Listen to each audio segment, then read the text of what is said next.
Все наши батареи вот в таком состоянии, они проржавели и подтекают. Яхшы жылытсалар да шуйын радиаторлар шактый таушалган шул инде. Бакча мөдире аларның тиздән яңаларының алыштырыласына сөйенә. Әлегә чиратта тәрәзәләр, подрядчы оешма соңгы блокларны урнаштыру белән мәшгуль.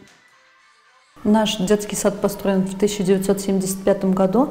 Безнең балалар бакчасы 1975 елда төзелде. Шул вакыттан бирле хезмәткәрләр тарафыннан бары косметик ремонт кына ясалды. Абыйлар ябыштырылды, диварлар буялды. Шуңа да капиталь ремонт бик кирәк иде. Бик шатланабыз. Һәм безне капиталь ремонт программасына кертүләре өчен район җитәкчелегенә рәхмәтебезне белдерәбез. Ремонт эшләре август урталарына тәмамланып, тәрбияләнүчеләрне яңарып, матурайып каршы алырга ниятлибез. Тәрәз кырыйлары шулай ук жылытыла. 70 мм профиль бүлмәләрдәге температураны сакларга булышыр дип көтелә. Ачып җилләтү өчен москит ятмәләр каралган. Төзелеш эшләрен нигездә балалар булмаган вакытта ял көннәрендә башкарырга тырышалар.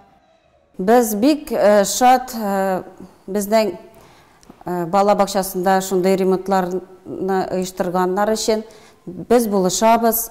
Үзебез дә эшлибез, шүпләрне чыгарабыз, җыештырабыз. Әти, әниләр бик шатлана. Алар көндә безгә рәхмәтләр әйтәләр.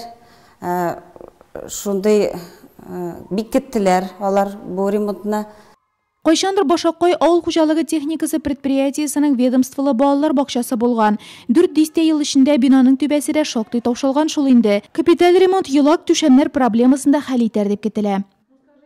42 еллык Башакай балалар бакчасының ничек итеп үзгәрәсен Нурлатлар үзләре дә күрә алачак. Капиталь ремонт барышында бинаның тышкы ягы тулысынча үзгәрәчәк.